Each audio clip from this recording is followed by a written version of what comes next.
¿Y si todo lo que sabes sobre Jesús fue manipulado? ¿Y si la historia que te han contado durante 2000 años, la historia sobre la que se construyó la iglesia, tuviera una página arrancada, una verdad prohibida que fue deliberadamente censurada para mantener el poder?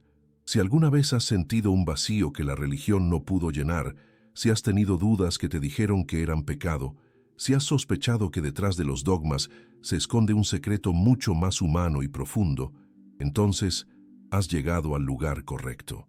Porque hoy no vamos a hablar de religión, vamos a hablar de una revelación espiritual. Vamos a tirar del hilo de un misterio que involucra a la figura más enigmática y calumniada de la historia, María Magdalena. ¿Por qué tantos evangelios fueron prohibidos, quemados y declarados herejía? ¿Qué verdad contenían estos textos apócrifos que a la iglesia le daba tanto miedo? Hoy vamos a abrir esos candados. Vamos a desenterrar un secreto que no solo cambia la historia de una mujer, sino que puede cambiar la forma en que entiendes tu propia espiritualidad y tu conexión con lo divino. Esto no es solo un documental, es una invitación a un despertar. Si te quedas hasta el final, entenderás por qué esta revelación puede ser lo que tu alma siempre buscó para sentirse completa.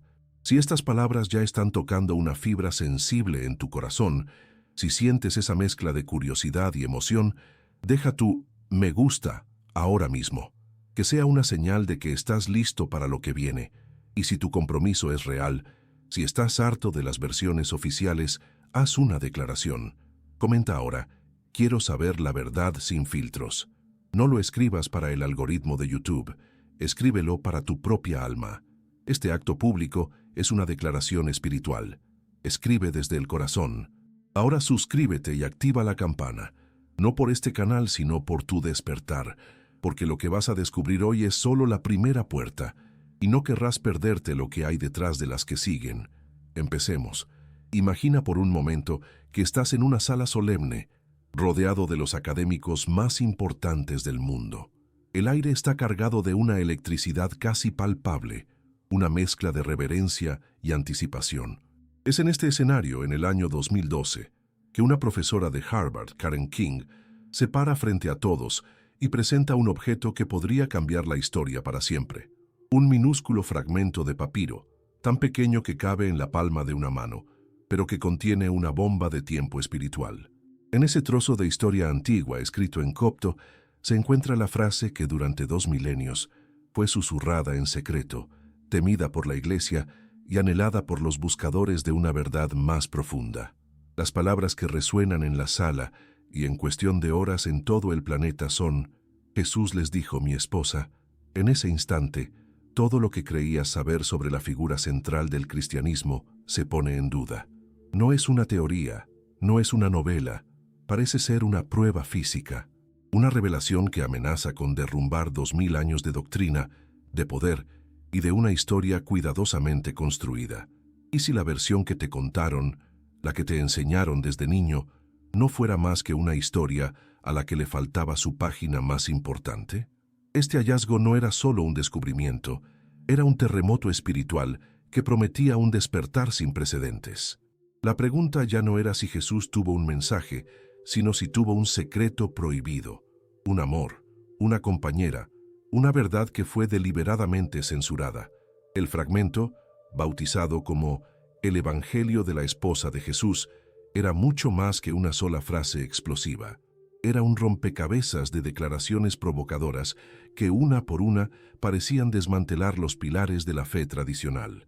Cada línea leída en voz alta se sentía como un acto de desafío, como si un antiguo secreto, oculto por la mano de la Iglesia, finalmente estuviera saliendo a la luz.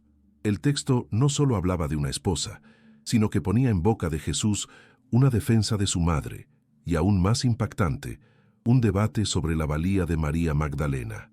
María es digna de ello, seguido de la afirmación de Jesús: ella podrá ser mi discípula. ¿Te das cuenta del poder de estas palabras?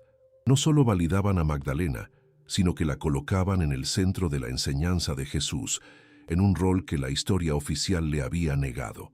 La narrativa de un Jesús célibe, distante y puramente divino, comenzaba a desmoronarse para dar paso a una figura más humana, más conectada y, para muchos, más real.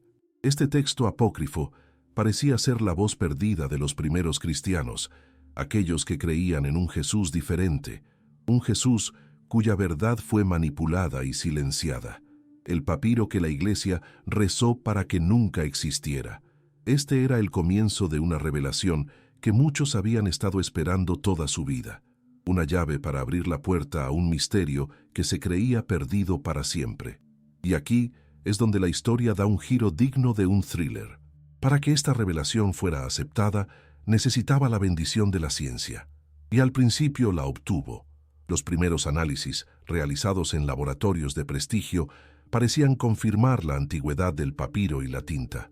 El mundo contuvo la respiración. La prestigiosa Harvard Theological Review se preparaba para publicar el estudio, dándole un sello de legitimidad académica que lo hacía casi irrefutable. Era como si el universo conspirara para que este secreto finalmente viera la luz. Pero mientras la prensa mundial celebraba la caída de un viejo dogma, en los rincones más silenciosos y especializados del mundo académico, los verdaderos guardianes de las lenguas antiguas comenzaron a notar algo extraño. Eran susurros al principio, dudas que crecían como una sombra. La caligrafía era torpe, amateur, la gramática extraña, con errores que un hablante nativo de copto jamás cometería. ¿Cómo podía un texto tan sagrado estar escrito de una manera tan burda? Se desató una guerra silenciosa. Por un lado, la ciencia de los materiales que decía «es antiguo». Por el otro, la sabiduría de los lingüistas que gritaba «es falso». El misterio se hacía más denso. ¿Estábamos ante la más grande revelación espiritual de nuestro tiempo o frente al engaño más sofisticado y cruel que se pudiera imaginar? La verdad sobre Jesús y su vida prohibida pendía de un hilo. El silencio terminó. La verdad acaba de salir a la luz, pero no la que todos esperaban. La respuesta definitiva no llegó de un laboratorio, sino del trabajo incansable de un periodista de investigación, Ariel Savar. Él no se conformó con los titulares. Él buscó la fuente, el origen del papiro. Y lo que encontró fue más perturbador que cualquier conspiración vaticana. El propietario anónimo del fragmento, quien se lo entregó a la profesora de Harvard, era un hombre llamado Walter Fritz, un personaje sacado de una novela, un ex estudiante de egiptología que había abandonado sus estudios para luego dirigir un negocio de pornografía por Internet. De repente, el aura sagrada del artefacto comenzó a mancharse con una realidad mucho más sórdida. Savar, como un detective de lo oculto, empezó a tirar de los hilos de la historia que Fritz había contado sobre cómo obtuvo el papiro, y todo el castillo de naipes se vino abajo. Las personas que Fritz citaba como antiguos dueños o verificadores estaban muertas o negaban rotundamente haberlo visto jamás. La procedencia era una red de mentiras. Este no era un secreto de la Iglesia, era el secreto de un solo hombre, un hombre con un deseo casi mesiánico de desafiar a la Iglesia católica, un hombre que quería reescribir la historia no con una revelación, sino con una creación propia. La verdad manipulada no estaba en un antiguo códice, sino en las manos de su falsificador. Y entonces llegó el golpe de gracia, la prueba irrefutable. Junto con el Evangelio de la esposa de Jesús, Fritz le había dado a la profesora otro fragmento, uno del Evangelio de Juan, supuestamente de la misma procedencia. Fue aquí donde el engaño quedó expuesto de una forma casi poética. Un experto demostró que este fragmento de Juan no era una copia de un manuscrito antiguo. Era una copia directa y torpe de una edición académica, impresa en 1924. El falsificador no solo había copiado el texto, había copiado los saltos de línea y hasta los errores tipográficos del libro moderno. Fue como encontrar la fotocopiadora humeante junto al documento falsificado. Si ese fragmento era falso, el Evangelio de la esposa de Jesús, escrito con la misma tinta y la misma caligrafía torpe, también lo era. La gran revelación se había convertido en un fraude monumental. Pero, ¿por qué el mundo entero estuvo tan dispuesto a creerlo? ¿Por qué esta idea de un Jesús casado, de una verdad prohibida, resuena tan fuerte en nuestro interior? Esta falsificación, en su fracaso, nos obliga a hacernos una pregunta aún más profunda. ¿Qué vacío espiritual intentaba llenar? El engaño fue expuesto, pero el anhelo que lo hizo posible sigue intacto. Y esto fue apenas el comienzo del secreto. Porque lo que los textos apócrifos auténticos dicen sobre María Magdalena es todavía más inquietante. Ok, avanzando al tópico 2. Tópico 2. La prueba antigua. El Evangelio de Felipe y la compañera. Dejemos atrás el fraude moderno, porque ahora nos adentramos en un terreno mucho más real, más antiguo y francamente más desconcertante. Viajamos en el tiempo hasta 1945, a las arenas de Nag Hammadi, en Egipto, donde un descubrimiento accidental sacó a la luz una biblioteca de textos que la iglesia primitiva había intentado borrar de la existencia. Son los llamados Evangelios gnósticos, una colección de escritos apócrifos que presentan una visión del cristianismo tan radicalmente diferente que fue declarada herejía. Entre estos tesoros prohibidos se encuentra uno particularmente enigmático, el Evangelio de Felipe. Y tienes que entender algo crucial. Esto no es como el Evangelio de Mateo o de Juan. No cuenta una historia. Es una colección de dichos, de meditaciones, de secretos espirituales. Es un texto que no fue escrito para las masas, sino para un círculo de iniciados que buscaban un despertar profundo, una conexión directa con lo divino sin la intermediación de sacerdotes ni obispos. Este evangelio es una ventana a una forma de fe que fue perseguida, quemada y censurada, una fe que valoraba el conocimiento secreto, la gnosis por encima de todo. Y es aquí, en este documento auténticamente antiguo y prohibido, donde encontramos la descripción más íntima de la relación entre Jesús y María Magdalena, una descripción que ha alimentado el misterio durante siglos y que contiene una verdad mucho más extraña que un simple matrimonio. En el corazón de este misterio espiritual se encuentra un pasaje que ha sido manipulado y malinterpretado hasta el cansancio.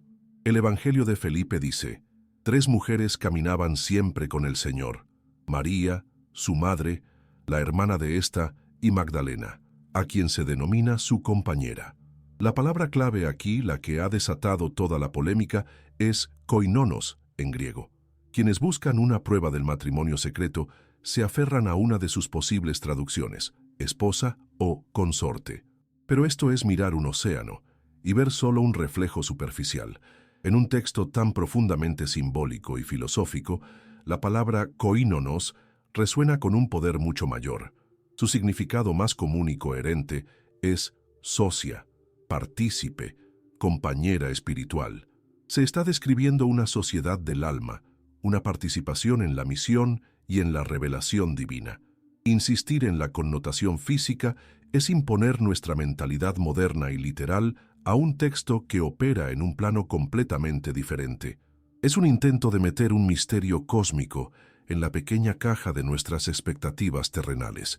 La verdadera revelación aquí no es que Jesús tuviera una esposa, sino que consideraba a una mujer su par, su socia en la tarea más grande de la historia humana. Una verdad que en sí misma ya era una amenaza para el orden patriarcal que comenzaba a formarse en la Iglesia. Pero la controversia se intensifica.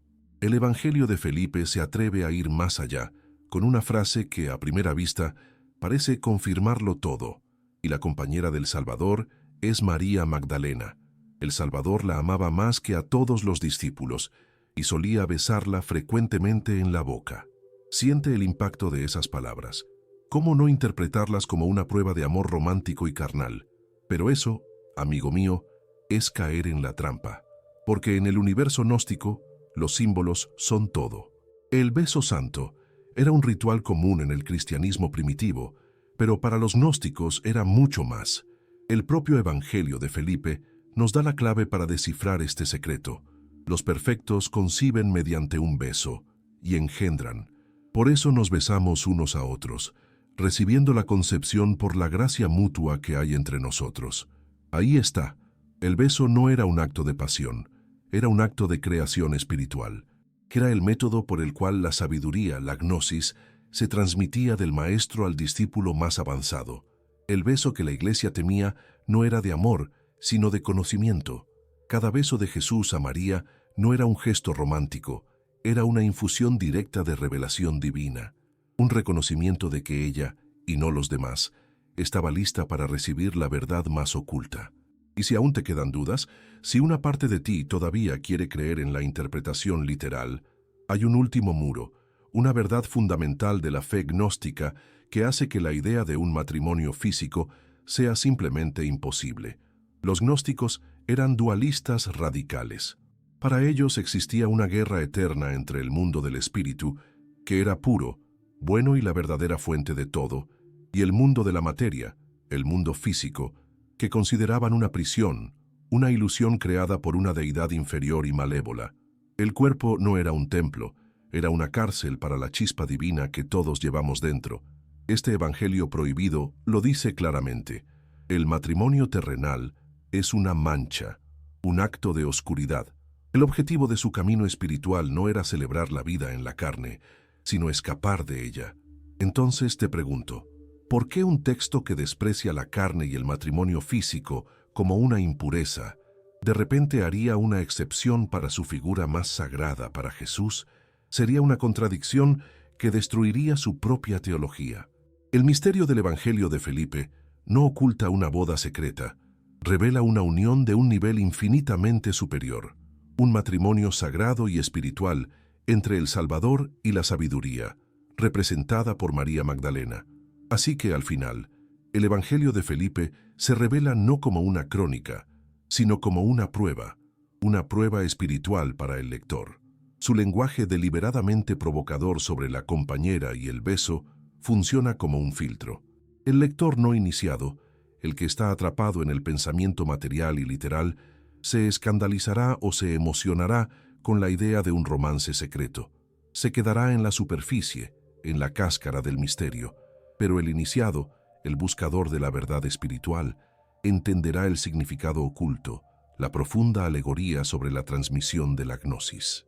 Irónicamente, quienes hoy usan este texto para probar un matrimonio físico están cayendo en la misma trampa que los gnósticos pusieron hace casi 2000 años. Están demostrando ser los extraños a la verdadera enseñanza. La revelación de este texto apócrifo es inmensa, pero no tiene nada que ver con un secreto de alcoba. Se trata de una jerarquía espiritual en la que María Magdalena era la más elevada, pero lo que vino después fue aún más perturbador para la Iglesia. Porque otro evangelio, el Evangelio de María, no solo la presenta como la compañera espiritual, sino como la heredera de la autoridad de Jesús, desatando un conflicto directo con los apóstoles. Y esto fue apenas el comienzo del verdadero secreto. Si el Evangelio de Felipe te pareció revelador, prepárate, porque lo que vamos a explorar ahora es aún más directo, más político y más amenazante para la estructura de la Iglesia tradicional. Nos adentramos en el misterio de otro texto prohibido, un evangelio que lleva su propio nombre, el Evangelio de María. Descubierto a finales del siglo XIX, este papiro censurado nos transporta a uno de los momentos más críticos y humanos de la historia de la fe. Imagina la escena. Jesús ha ascendido. Sus discípulos, los hombres que caminaron con él, que lo vieron obrar milagros, están completamente destrozados. No están celebrando. Están escondidos, llorando, paralizados por el miedo y la confusión. El líder se ha ido y con él toda su certeza. El plan divino parece haberse detenido. Es un vacío de poder absoluto, un silencio aterrador donde debería haber una misión. En este momento de oscuridad, donde los futuros pilares de la Iglesia se sienten como niños perdidos, ¿quién podría tomar las riendas? ¿Quién tiene la fuerza y, más importante aún, el conocimiento para continuar el camino? La respuesta que ofrece este texto apócrifo es la verdadera razón por la que fue tan ferozmente perseguido. Es una respuesta que sacude los cimientos de la autoridad apostólica. Es aquí, en medio del caos y la desesperación de los apóstoles, que una figura se levanta. No es Pedro, el designado como la roca, es María Magdalena. Pero no se levanta como una mujer en duelo, se levanta como una líder. Ella los consuela, los anima y con una autoridad serena convierte sus corazones al bien, como dice el texto. Y entonces sucede lo impensable, el momento que lo cambia todo. Pedro, el mismo Pedro que sería considerado el primer papa, se vuelve hacia ella y le hace una petición que es, en realidad, una confesión de inferioridad espiritual. Le dice: María, hermana, nosotros sabemos que el Salvador te apreciaba más que a las demás mujeres. Comunícanos las palabras del Salvador que tú recuerdas, las que tú conoces y nosotros no. Detente un segundo y absorbe la magnitud de esta frase. El líder designado de la Iglesia admite que ella, una mujer, recibió enseñanzas secretas que a ellos les fueron negadas. Es el reconocimiento explícito de que la verdad más profunda, el conocimiento más puro, no se le confió al círculo interno de los hombres, sino a ella. Ella no es solo una discípula, es la guardiana de un secreto espiritual que ellos necesitan para poder siquiera comenzar su misión. Su autoridad no se la da un cargo, se la da su conexión directa con la fuente de la revelación. Y entonces María habla, y lo que comparte no es un simple recuerdo o una parábola. Es una revelación de una complejidad y una profundidad asombrosas. Ella comienza a relatar una visión, un viaje místico que el Salvador le mostró en privado. Describe el ascenso del alma después de la muerte, un camino peligroso a través de reinos celestiales donde el espíritu debe enfrentarse y derrotar a 4 poderes cósmicos que intentan aprisionarlo: la oscuridad, el deseo, la ignorancia y la ira. Esto no es un cuento para dormir. Es un manual de instrucciones para la liberación del alma, una hoja de ruta metafísica para el despertar espiritual. Es la esencia misma de la gnosis.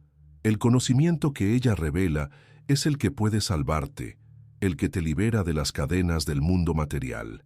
La hoja de ruta secreta del alma, la herencia prohibida de Magdalena.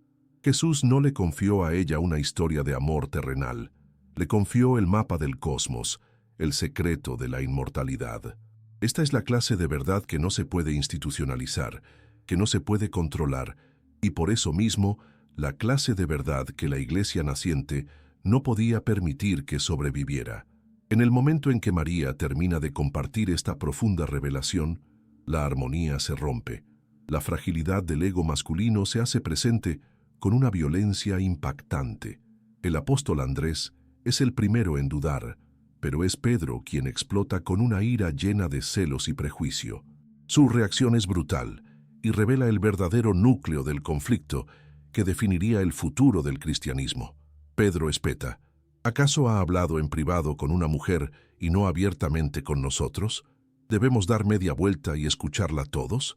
¿La ha preferido a nosotros? Estas no son preguntas honestas, son una acusación. Es el grito de la autoridad establecida que se siente amenazada. Es el rechazo a la revelación personal en favor de la jerarquía. Es la semilla de la exclusión de la mujer del poder eclesiástico. ¿Te suena familiar? ¿Cuántas veces en la historia una voz femenina con una verdad poderosa ha sido cuestionada, no por el contenido de su mensaje, sino simplemente por ser mujer? Este choque entre Pedro y María no es solo una disputa entre discípulos. Es el drama del nacimiento de 2 cristianismos, uno basado en la estructura y el dogma, representado por Pedro, y otro basado en la experiencia espiritual directa y la gnosis, encarnado en María, el que fue manipulado y censurado. Pero la historia no termina con la ira de Pedro.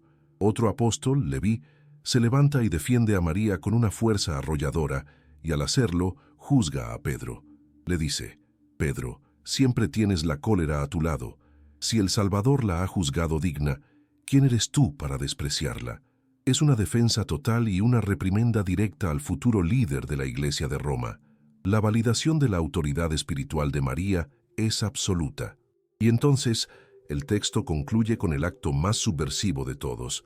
Leví y los demás deciden ignorar las dudas de Pedro y se marchan a predicar el Evangelio según María. Imagina eso, un evangelio que lleva su nombre y su enseñanza.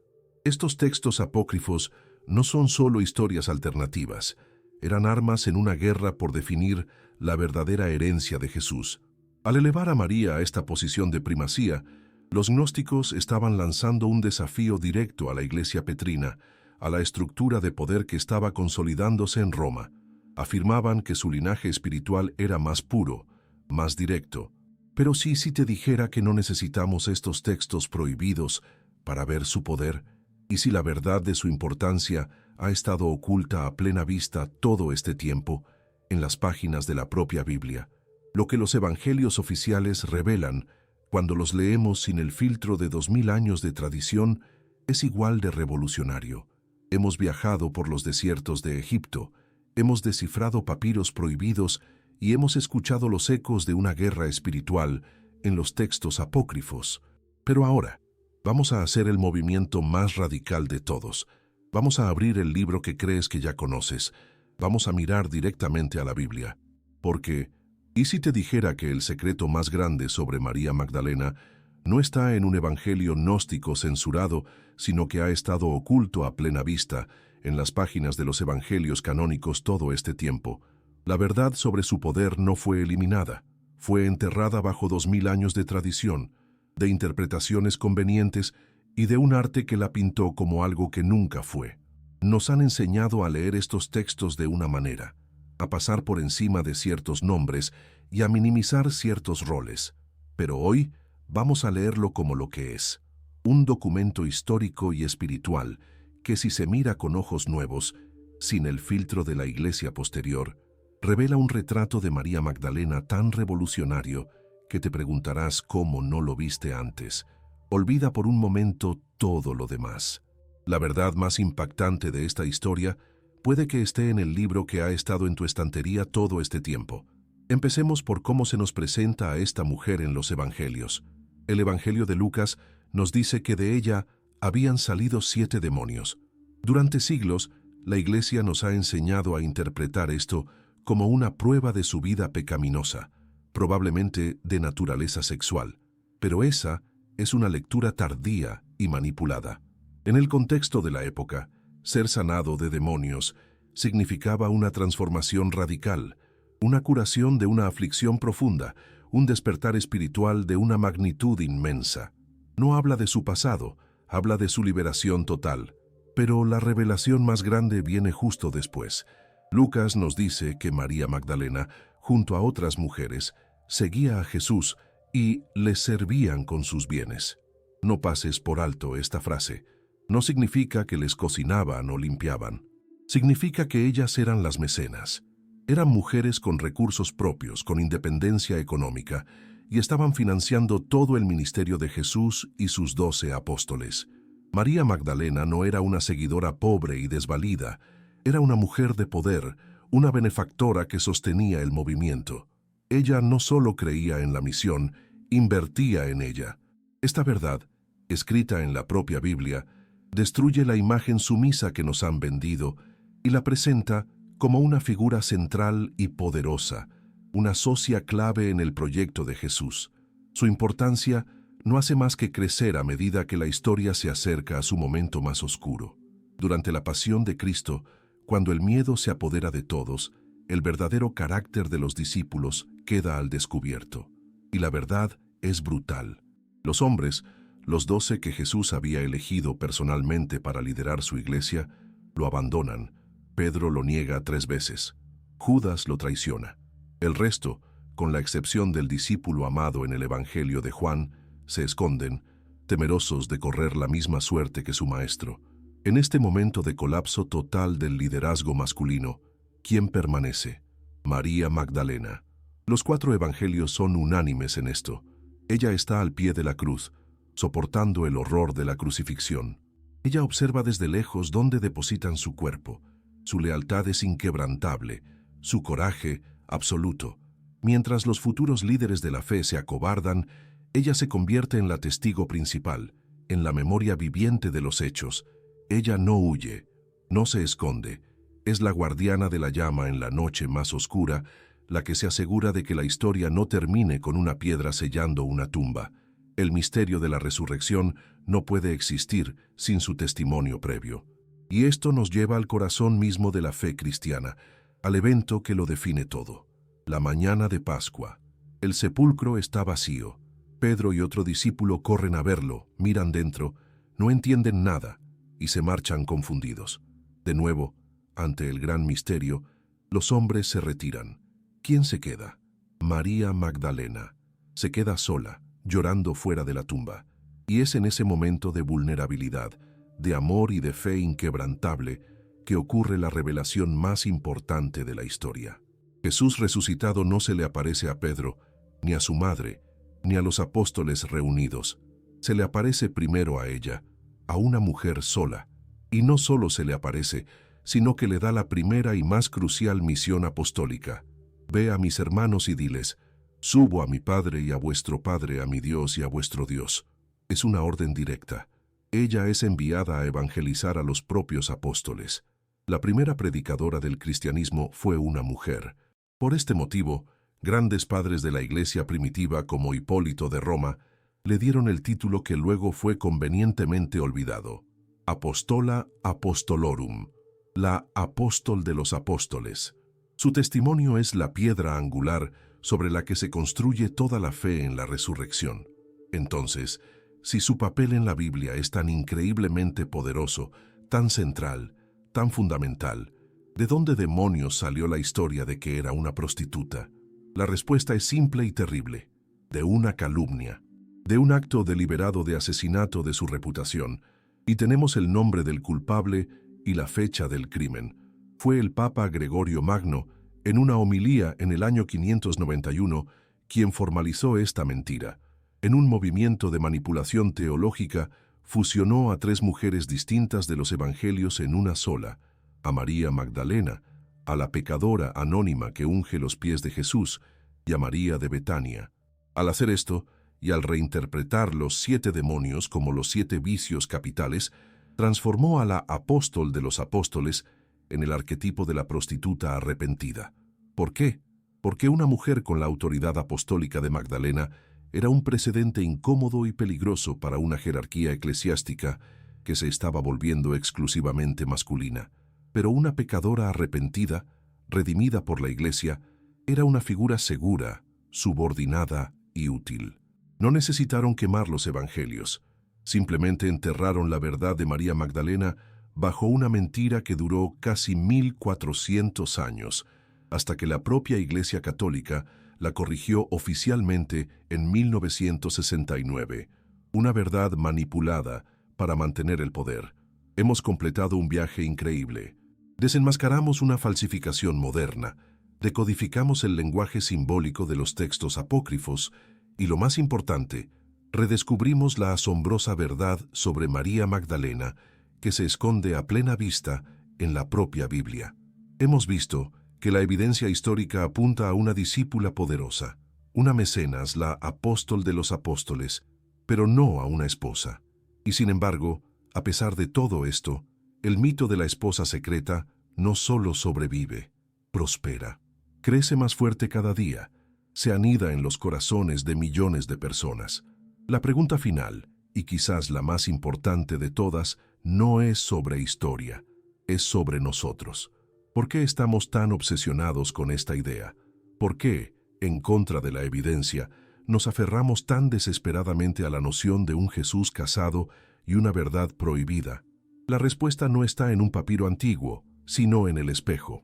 Se encuentra en nuestras propias necesidades, en nuestras dudas y en el profundo anhelo espiritual de nuestra era moderna. Para entender por qué este mito perdura, tenemos que dejar de mirar al pasado y empezar a analizar nuestra propia alma. Es imposible hablar de esta obsesión moderna sin mencionar el terremoto cultural que fue la novela El Código da Vinci. Antes de este libro, la idea de un Jesús casado era una teoría académica o una especulación de nicho. Pero Dan Brown la transformó en un fenómeno global. La novela funcionó como un virus de información perfectamente diseñado, plantando una semilla de duda en la mente de millones de personas que quizás nunca habían cuestionado la historia oficial. Empaquetó magistralmente la narrativa perfecta para nuestra época, un secreto milenario, una heroína olvidada, una conspiración de la Iglesia para mantener el poder y la promesa de una revelación que lo cambiaría todo. Para una generación que ya desconfiaba de las instituciones, esta historia se sentía más real que la verdad oficial. Creó un ejército de buscadores, una audiencia mundial predispuesta a creer que la historia había sido manipulada y que la verdad estaba ahí fuera, esperando ser descubierta. Este libro no solo entretuvo, preparó el terreno espiritual para que una década después, una falsificación como el Evangelio de la esposa de Jesús fuera recibida no con escepticismo, sino con un aplauso entusiasta. Paralelamente a este fenómeno cultural, la figura de María Magdalena se ha convertido, con toda justicia, en un poderoso icono para la espiritualidad y la teología feministas. Durante siglos, su voz fue silenciada y su imagen calumniada por una estructura eclesiástica patriarcal que la transformó de apóstol en prostituta. La reivindicación de su verdadero papel es un acto de justicia histórica y espiritual. En este contexto, la teoría de la esposa es vista por muchos como la forma definitiva de restituir su honor. No solo la eleva de nuevo a una posición de poder, sino que la coloca como una igual, como la compañera inseparable de Jesús, el símbolo máximo del liderazgo femenino que fue brutalmente suprimido. Se convierte en el estandarte de la lucha contra el patriarcado religioso. El deseo de verla como la esposa de Jesús nace de un anhelo legítimo de sanar una herida histórica, de encontrar un arquetipo del poder femenino en el corazón mismo de una tradición que durante demasiado tiempo la relegó a los márgenes. Es la búsqueda de un equilibrio perdido, de una fe donde lo femenino y lo masculino caminan de la mano. Al mismo tiempo, este mito responde a un profundo anhelo psicológico y espiritual de nuestra sociedad. La figura tradicional de un Jesús puramente divino, célibe y distante, puede resultar inaccesible para muchas personas que viven las complejidades del amor, la familia y las relaciones humanas. La idea de un Jesús casado lo humaniza radicalmente, lo baja del pedestal inalcanzable y lo convierte en alguien que conoció el amor romántico, la intimidad de una pareja y quizás incluso la paternidad. Lo hace más cercano, más nuestro. Este deseo de un Cristo más humano se entrelaza perfectamente con un interés creciente por restaurar lo divino femenino en nuestra cultura.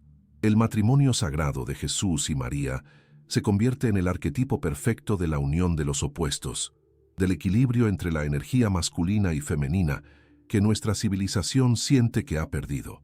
No es solo una teoría histórica.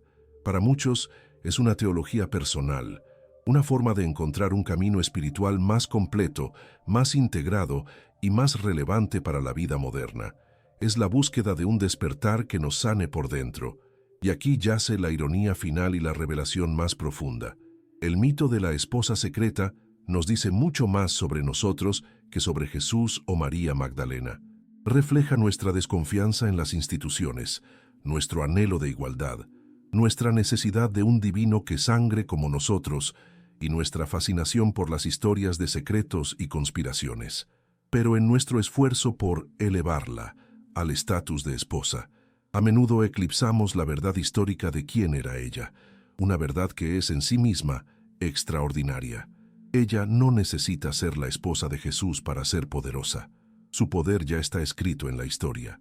La verdadera María Magdalena, la de los evangelios canónicos, era una mujer independiente, una mecenas que financió el cristianismo, una testigo cuyo coraje superó al de los apóstoles y, fundamentalmente, la primera persona elegida para anunciar el milagro de la resurrección. La ironía suprema es que los creyentes modernos en este mito actúan como gnósticos seculares, buscando una verdad oculta suprimida por la Iglesia. Sin embargo, su enfoque en un matrimonio literal y carnal es precisamente lo que los antiguos gnósticos, que la veneraban como un símbolo del espíritu puro, habrían despreciado como una lectura superficial y materialista. Hemos llegado al final de este viaje, pero al principio de algo mucho más grande. Juntos, hemos desmantelado un mito moderno. Hemos descifrado los secretos de los textos apócrifos y hemos redescubierto la verdad que siempre estuvo ahí, oculta a plena vista en los evangelios canónicos. La revelación final no es que María Magdalena fuera la esposa secreta de Jesús. La verdad es infinitamente más poderosa. Fue una líder, una mecenas independiente, una testigo de un coraje inmenso y, por derecho propio, la primera apóstol elegida para anunciar el mensaje más importante de la historia. Su historia no es una de romance prohibido, es una de autoridad espiritual que fue deliberadamente manipulada, censurada y enterrada por una estructura que temía su poder. Esta verdad no solo cambia la historia de una mujer, tiene el poder de cambiarte a ti. Su historia es un espejo de tu propio potencial espiritual, de la intuición que te dijeron que ignoraras, de la conexión directa con lo divino que no necesita intermediarios. Ahora que sabes esto, que la primera voz del cristianismo fue una voz femenina que fue sistemáticamente silenciada, puedes seguir creyendo como antes. Puedes ver el mundo y a ti mismo de la misma manera. Si este mensaje ha removido algo profundo dentro de ti, si sientes que una puerta se ha abierto, sella este momento. Haz un acto de fe en tu propio despertar. Baja a la sección de comentarios y escribe con toda tu intención: estoy listo para la verdad que escondieron. Que no sea solo un comentario, que sea tu decreto personal, un punto de no retorno en tu camino. Este viaje no termina aquí. Hay muchos más misterios, más secretos, más verdades prohibidas que están esperando salir a la luz. Suscríbete para no perder la próxima revelación. Esto es solo el comienzo de tu despertar. Y no dejes que esta llama se apague. La siguiente verdad te está esperando. Haz clic ahora en el video que aparece en tu pantalla para continuar este viaje y descubrir el próximo secreto que nunca quisieron que supieras. Hazlo ahora. Tu alma te lo agradecerá.